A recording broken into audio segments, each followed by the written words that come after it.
And welcome back to another edition of the On the Board Sports Podcast. I'm your host, Will Cherucci, a.k.a. Will C., coming to you from where else? Long Island, New York, during this quarantine session of the On the Board Sports Podcast. And I am joined by my wonderful co-host, Sean Thomas, a.k.a. Shawnee on the mic. Sean, how are you, bud? Well, good afternoon. Happy Friday to you, sir. I'm doing good. Quarantine in Queens, New York. How are you doing, sir? Doing all right, man. Can't complain, in the basement over here, about to work out. But, we're working out here. We're trying to make our things, happen. But the main thing is we have another very special guest with us. Joining us from Long Island, New York, as well, is the one and only Mikey Domagala of Inside Buzz. And Mike, long time no see, bud. You're doing a great job over there with what you're doing. How are you? Thanks a lot, Will. And guys, thanks for having me on again. We did that episode a few months ago, talked a lot of sports, and here we are again in quarantine. I'm in my basement. You guys are, I know Will's in his basement. And let's do it. Absolutely. Absolutely. Mike, there was a lot of things going on before this whole quarantine. The NBA was gearing up for its playoff run at this point in time. And now that basketball has been shut down at this point because of this whole COVID-19 situation. Talk to us about what you've been doing during this time. I know I've been seeing you interview a couple of former NBA players. I know you're doing your thing out there, and it's been absolutely unbelievable to see you grow your brand like this. Talk to us about how you've been managing to make out during this time. Yeah, for sure. And, to start, it's horrible that we were going through one of the best NBA seasons in a really long time. And then the coronavirus has to shut it down. Tons of competition on both sides. And during this quarantine, I've been trying to, make content and interview people. Like you said, I'm still going strong on NBA Buzz with my 2.7 million followers across Instagram, Facebook, Twitter, and all that stuff, keeping up with, who got the coronavirus, who's healthy with the coronavirus, who's on Instagram Live talking about different things, because that's all we've been seeing, a bunch of players on Instagram Live and, making these little chat rooms and kind of pushing quotes out there. And, yeah, I've been doing interviews of my own on Inside Buzz, which is, an affiliate of NBA Buzz, my show that, I have my banner behind me, my Inside Buzz banner in my little studio. Right. So I've had Etan Thomas on this past week, right ahead of the MJ The Last Dance documentary. He was a former Washington Wizards teammate with MJ, so we chopped it up. He was giving me some exclusive MJ stories, and it popped off. I got lots and lots of great feedback from it. Recently had Nancy Lieberman during quarantine, so Hall of Famer. So, I'm trying to keep busy like you guys are. You guys have, been interviewing a lot of people as well. Yeah, and the main thing here is, you got to put out the content and, with everything going on, everybody's home, everybody's on their phones now just about each and every single minute. You just got to go out there and you got to push it and just see what happens, So just got to go out there and just build. Mike, I know you mentioned the 30 for 30 and interviewing Etan Thomas, former Washington Wizard. But I know you probably saw The Last Dance. And, what did you think of the whole 30 for 30? Oh, man, it was phenomenal. I mean, when they announced that it was going to be, in April rather than in, I think, June, I mean, that's the best decision ESPN could ever make. Because like you said, everybody is home. Everybody wants something new. So that's why it got all those millions of views. And, yeah, it was incredible. I'm a huge Michael Jordan fan. That's 2 episodes of 10. We got 8 more coming. And social media blew up after it. Everybody was so excited to watch. I loved it. And, you got to blame Krause for splitting up that team, man. That's all you could say. That team should have stayed together probably another 2 years and won 1 to 2 more championships.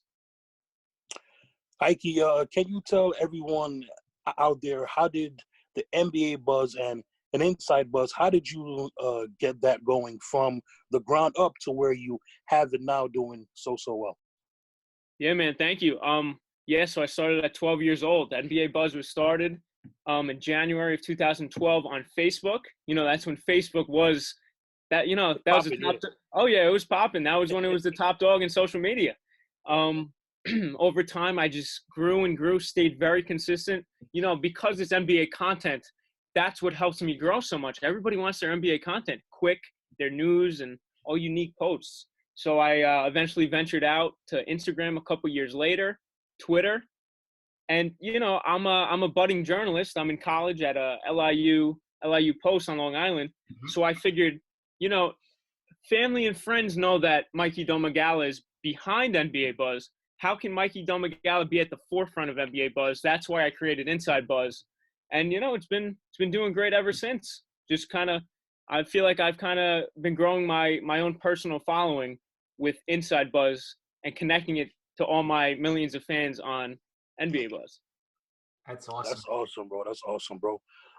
Mikey, like you said, we were in the midst of probably the greatest NBA scene in probably the last 10, 15 years, probably further than that.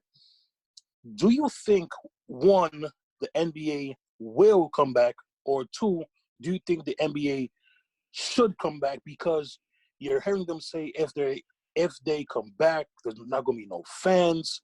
And if they come back, they're going to have to move this around and that around. Do you think they will come back, or do you think they should? Oh, man, it's going to be tough. I think they should come back under circumstances where everybody will be safe, of course, no spreading of the virus.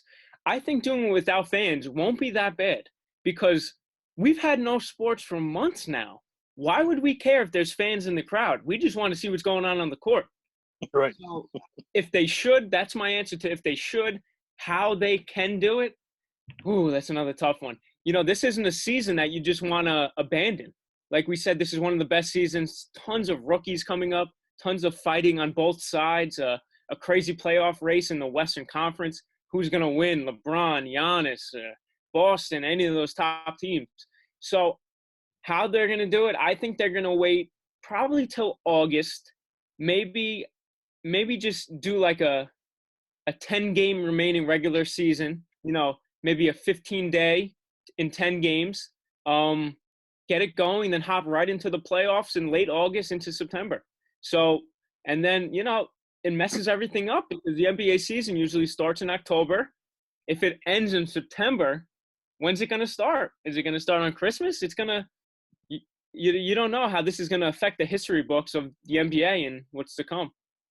You mentioned the NBA starting up, trying to get back in August, September, everything like that. Rudy Gobert was really the domino that set everything else going forward here. What was it like seeing Rudy Gobert? And then you have to hear about Donovan Mitchell as well.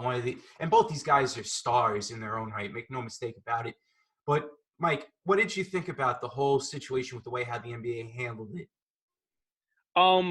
I think the NBA handled it well by just nipping it in the bud before tons and tons of players got diagnosed. The NBA did well. Rudy Gobert, he was pretty reckless, touching all those microphones after he was diagnosed. Right. And at the time, you didn't really know how much the coronavirus, how much of an impact it could have. So, yeah, I'm blaming Gobert, but I'm still kind of like shaky on it. And I feel bad for Mitchell and all those guys who are also diagnosed. But Will, I got to tell you, that day, that was one of the craziest days in my NBA reporting, history so far. I was in Disney in Florida with my girlfriend.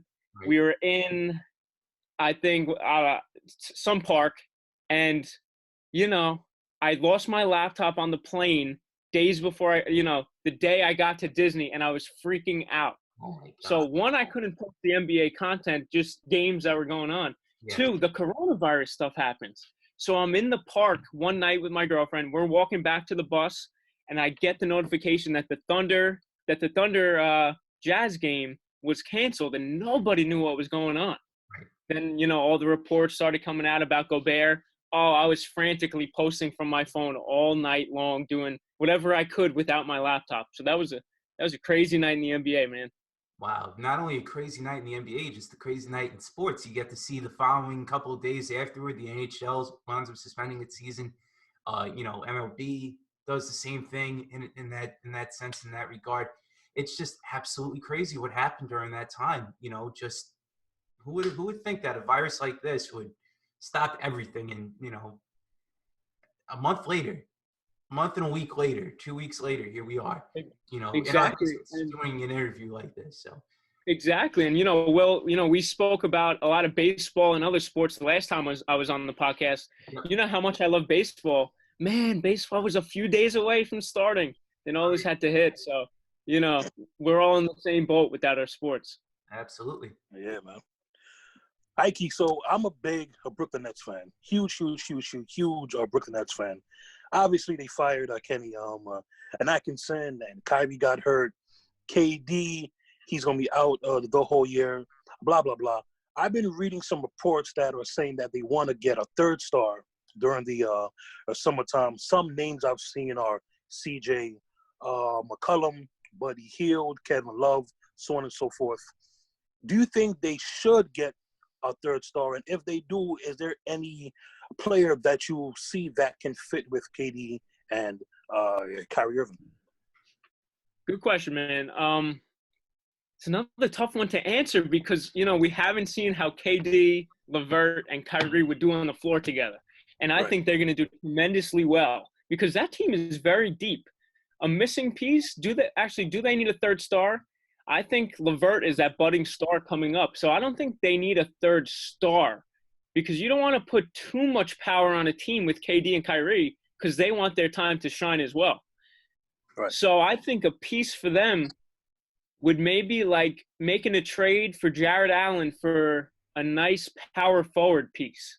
Who that would be off the top of my head, I'm not really sure, but maybe, across the bridge in New York, maybe looking at like a younger type Bobby Portis could probably fit in with that team. This is off the top of my head. I'm sure there's a lot of different options out there, but I think they don't need an extra star. They need another nice piece who could really, help the team.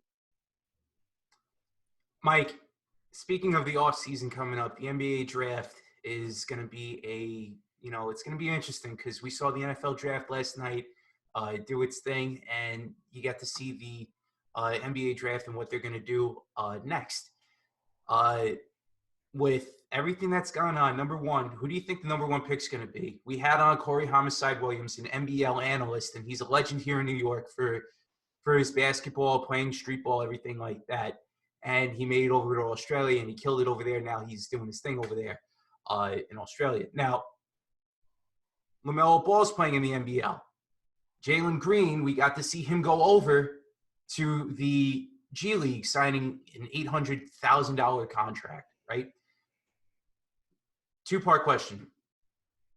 Who's going number one overall in this year's draft? Number two, Jalen Green going out of high school to the G League is going to be the domino effect for what here in your mind?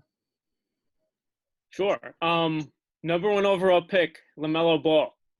I'll tell you why. He has the most potential out of everybody. If you see what he was like 2 years ago in high school to what he is now, he's a much sharper player. He was dominating the competition in Australia. And, he fits the NBA game right now. I was never crazy about his game, and I'm still not even crazy about it.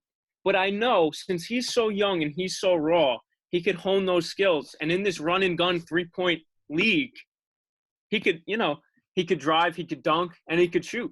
So if he gets a good coach and the right people around him, I could see him, one, becoming better than his brother Lonzo. Lonzo's a great player in his own right, but LaMelo's more of just a pure scorer. So, yeah, I see LaMelo going number one because I think he'll bring a fan base as well. Like if the New York Knicks get the number one pick, do you know how crazy people will go if they take LaMelo Ball? They'll think he's like this young god for the Knicks because he has all that hype behind him, that the New York Knicks need. And two, that question about the high school players skipping college into the G League, man, I love it. The NCAA is shaking in their boots for sure, man. These NBA G League teams, they're pulling away all these young guys who were supposed to be these college stars, and they're taking them into the NBA. So, hey, they're getting the bag, they're getting the money, and, they have a right to do what they want. Not getting paid in college, it's a tough thing to go through, especially if you stay there 2 or 3 years and you're this poor superstar. So I think it's, it'll be happening a lot more in the future. And every day I see more reports that more kids are doing it. Yeah, Mikey. Yeah, that's a great question there. When the season was going on, LeBron was having a great year. Giannis was having a great year. James Harden was having a great year. Mikey, who was your front runner up until the season paused for the NBA MVP? Was it the Freak? Was it LeBron, Harden, or was it somebody else? For me, it was the Greek Freak. I think he was gonna, win back-to-back MVPs. LeBron James was for sure nipping at his heels. But if you look at the stats, people like to say, "Oh, LeBron's 35, he's putting up these amazing stats."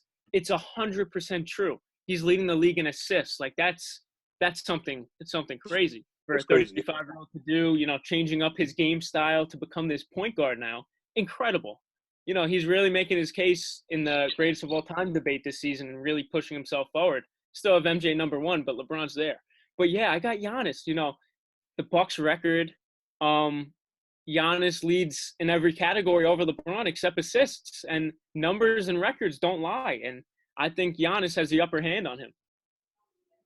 Interesting right there. Mike, who do you see as your rookie of the year before the year got suspended? Ja Morant for sure. This is another race like Giannis and LeBron.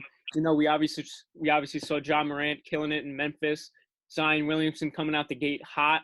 But you can't play 15 games and win the Rookie of the Year. So I think Ja Morant has it solidified in that NBA poll by all those ESPN or media guys. They had Ja Morant, with the skyrocketed win. So I agree with them. Interesting. Very interesting. Mike, I know you're a baseball fan, and, everybody had the Yankees pegged up to be the next best thing right here, going out there and, going into 2020 and just killing it. But obviously the season didn't happen. It's not happening right now, obviously. But for you, I know that we wanted to all see baseball back. I know Sean's a Mets fan. But let's be realistic right now. Where do you see baseball starting up again? Is it going to be July 4th? Is it going to be, somewhere after that? Where do you see it happening? Well, first off, Sean, I got to tell you, we're on the opposite side of the spectrum with our sports teams, man. I'm a Knicks fan, you're a Mets fan. I'm a Yankee fan. You're a Mets beef, fan. Mikey. We got beef. Yeah, what's going on, man? Well, good question, man. The MLB and the NBA are a little different. The NBA, you get all these sweaty guys sweating all over each other, potentially, spreading a virus of some sort, right? Right. The MLB, it's a little more spread out. Yeah, they're touching the same baseball and everything, but we heard those rumors that they might want to start in, what was it? Will, I know you would know, Arizona, Texas. They're thinking about something. Doing something in Arizona for sure, and maybe doing something in Florida, but having the players not being near their families, they're not really happy about that. B, trying to compress everything in after having, a month or two off, that the players union is going to come in and do something about it, and C, with everything that's going on, we know that the president wants to see the, everything going on with regards to its, trying to get the economy all back together, and sports is definitely that. We've been seeing too on these whole Instagram, on Twitter, people voicing their opinions on what should happen with regards to bringing people back. You're hearing about one guy I know in particular brought up the fact that here is the MLB.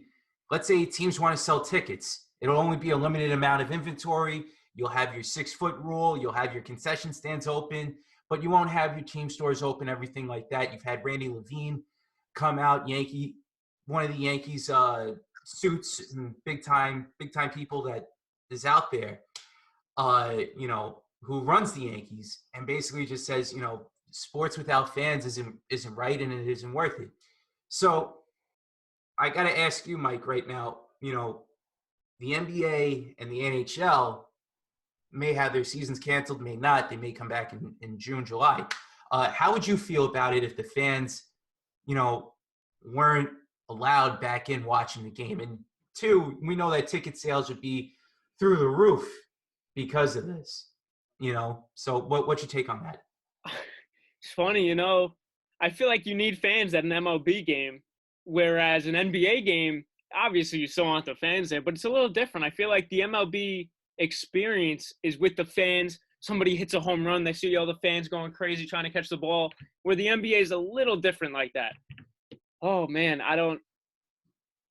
playing with fans, I think the NBA could get through. The MLB, I don't know. And I think, like you said, July 4th, that might be, depending on what's going on in America, what's going on with, the laws of if they could come back or not in certain cities, that would be a monumental day of the year to come back on where everybody would be watching baseball, Yeah, it would be. Definitely. Yeah. Mike, you touched on it. You're a fan of the Knicks. I'm sorry to hear that. By the way, but anyway, they weren't having another good year on the court. Fizdale, he got the boot. What direction do you think Mr. Rose has to go in to get this team back on the right course? I'm assuming they're going to bring in a new guy to run the team, coach-wise. But what direction would you go? Would you just build this team through the draft, or knowing that they're going to have finally some money to spend on guys, would you go the free agency route, a combination of both? What is it going to take to get the Knicks back to being the team that we all want them to be? Man, it's tough. It's really tough because this past season I was excited about the Knicks and they let me down again. The Knicks have good players, but they just can't make any progress at all. I think what they have to do, they need to make the right draft picks. Everybody thought Kevin Knox was going to be very good, but he really hasn't lived up to anything. And that kind of was a mistake in the draft, and there's plenty of great players in that draft, so that's a mistake there. So I think it's a combination of both, like you mentioned. If the number one pick falls, they need LaMelo Ball, to be a player who can get the ball in the bucket and bring media attention back to the team and people all excited. Also, with Leon Rose there, he has plenty of high-profile clients that he was an agent for. So if he could get somebody there, maybe, Brandon Ingram. Maybe he doesn't like that Zion's taking the wave in New Orleans now. So a young star that people want to come out and see is when the progress will beginning to, start being made, whether that's LaMelo and BI or just one of them. Yeah, definitely an entry there. Ike, speaking of young stars, one of my favorite players in the league is Jason Tatum. I think Jason Tatum is going to be a star, or he is probably a star right now.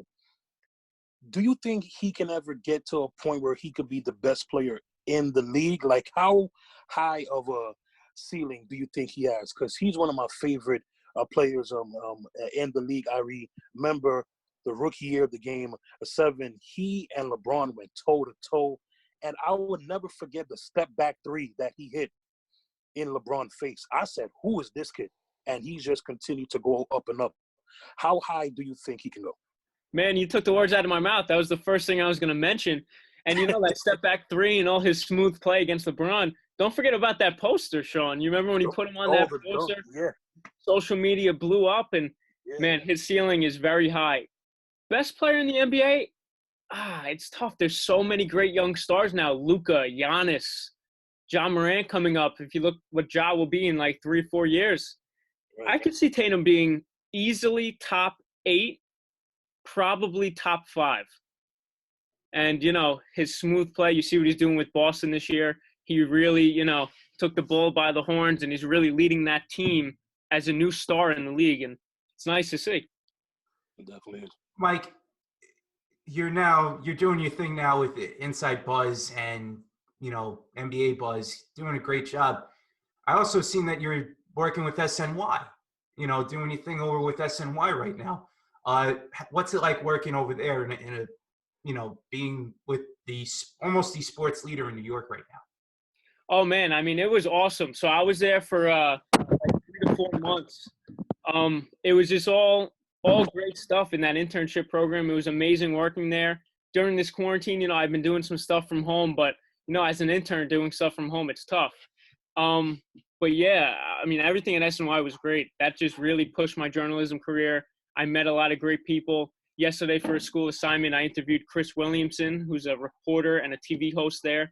So just all awesome stuff. I learned a lot about, working in the newsroom, getting breaking news coming in. Like I remember when the Carlos Beltran news came in, I was at my desk at SNY, and that was the first time I ever saw a newsroom like blow up and everybody's frantically running back and forth because they got to cover this news. Who's covering this? What shows are covering that?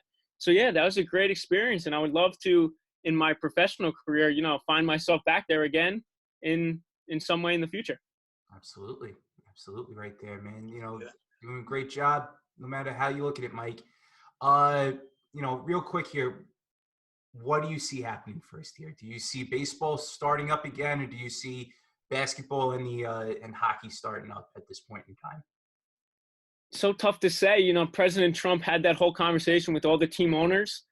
I think there's going to be one major date that all leagues might come back. All the leagues who are, were in progress. Really tough to answer, Will. It's like, when will it be? Because who knows how much longer this is going to linger on. Is it even going to be safe to even go outside when it's done so it doesn't linger any further? So, just got to keep watching, Governor Cuomo every day and hear what he says, listen to Trump every day and all the high-ranking officials and see what they say. And, we could base it off that. Yeah, absolutely. Definitely could base it off of that. Mikey, I do have one baseball question for you. Being a Yankee fan, obviously you and Will, me and Will did a show, and literally a minute or two after we ended the recording, the Red Sox news broke of the punishment or lack thereof that they got. As a fan of a team that lost to that team, what are your thoughts on the punishment or lack thereof that they got? Oh, man. I watched that game. Just got back from my girlfriend's house. It was late at night. That last Yankee game where Altuve hit that, game winner off Chapman. And I remember I was jumping up and down when DJ LeMahieu tied it up in right field. Oh my God. Thought, oh my God, they're alive. They're gonna survive this.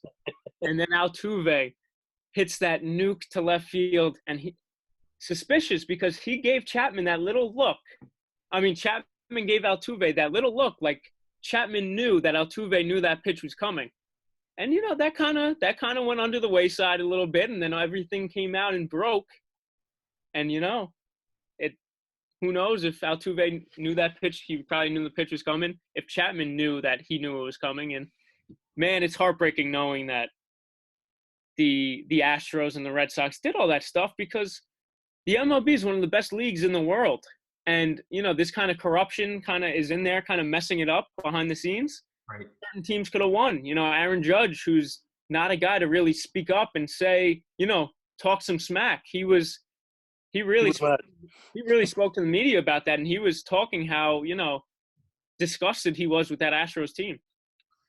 And, you look at everything that's gone on in the wake of this whole Boston Red Sox, Houston Astros scandal. 3 managers got fired in this span, and it really changed the way how baseball is perceived. And another thing, too, that, I'd like to add is the fact that, people forget that the Washington Nationals are your World Series champions after beating out the Houston Astros in 7 games. And, really, I mean, think about it.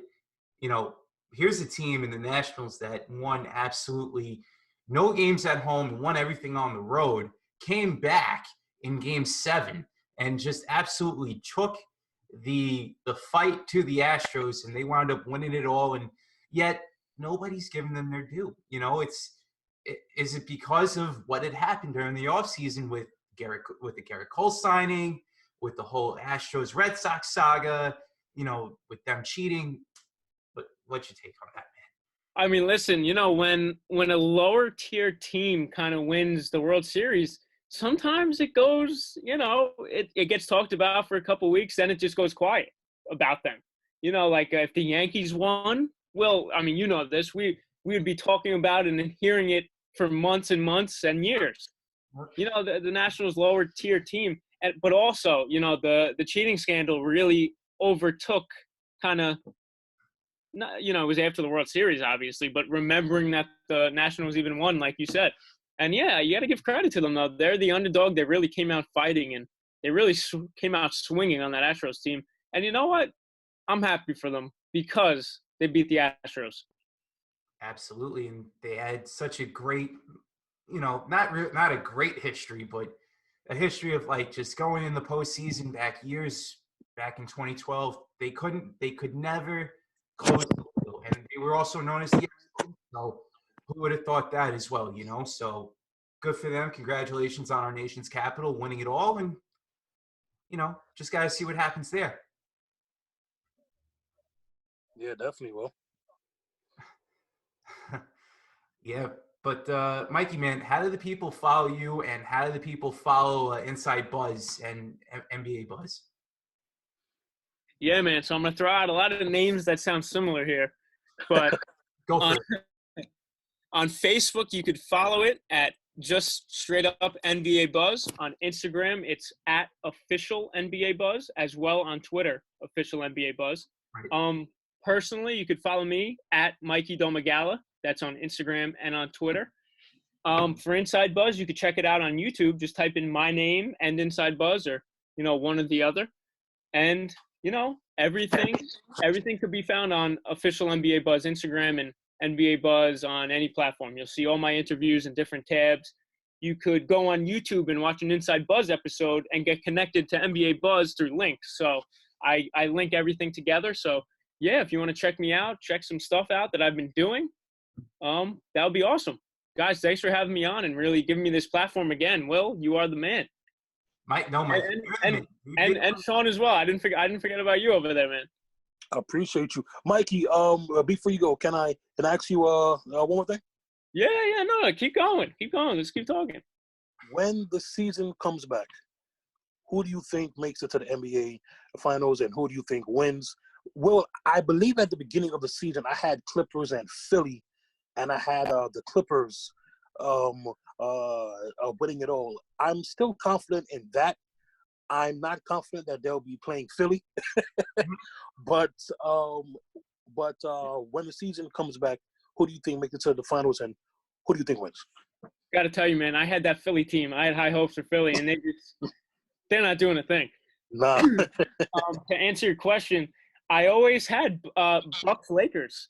I thought it would be a really chippy playoff series if the Lakers and the Clippers meet, and of course it still will. But I think the Lakers and the Bucks meet up, and man, Sean, it's going to be one of the best finals games in years. We look at we saw the Warriors and the Cavs go at each other. I feel like it just felt like every year it was so right out, and LeBron versus Giannis with Anthony Davis in the mix would be incredible. So I got the Lakers and the Bucks in the finals if the NBA season comes back. Interesting right there, man. Very interesting. Lakers and Bucks, two favorites coming into the year at that point in time, and now anybody can really win it at that point.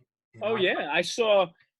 Sorry to cut you off. Well, I saw a quote from Danny Green on the Lakers. He said any team seeded 1 through 8 can win this after this quarantine because who knows who's been staying in shape during the quarantine. Who knows, who doesn't need to get their touch back if the team chemistry could have, went down. Anything could happen just because of this quarantine. Absolutely. That's true. For sure. Mikey, thank you so much for sacrificing some of your time on a Friday to come talk basketball and sports with us in general. You're always welcome back on the program. It's been absolutely great having you back on, bud, talking sports. Keep on killing it with what you're doing right now with the content, man. Keep pushing it out there. You're doing a wonderful job. Fellas, right back Mikey, at you. Thank you. Yeah, guys. Will and Sean, thanks a lot. And Will, listen, you don't got to thank me for coming on a Friday. Every day is Friday during this quarantine. That's a great point. That's a good point. All right, guys. Thanks again. I'll talk to you. All right, Mikey. Be safe. All right, Mikey. Peace. All right, guys. Thank you. Thank you. That was the one and only Mikey Domagala from NBA Buzz and Inside Buzz. Kid's got the whole world ahead of him, bright future. Sean, any final thoughts on this episode? Well, no final thoughts. Shout out to Mikey again for coming on. And, well, I agree with you. The kid's got a bright future doing so many great things. So very interested in seeing the Inside Buzz and the NBA Buzz grow and grow. And knowing that he's behind it, I'm a big fan of his. So awesome job by Mikey and also by you, my friend. Absolutely. Guys, it's been a pleasure. We'll talk to you guys soon. For everybody here at On the Board Sports, for the aforementioned Mikey Domagala, and for Sean Thomas, a.k.a. Shawnee on the mic, I am your host, Will Trucci, a.k.a. Will C. logging out. TGIF, happy Friday, and stay safe, all you essential workers out there. God bless all you guys. Peace out. All right, I'm going to head out.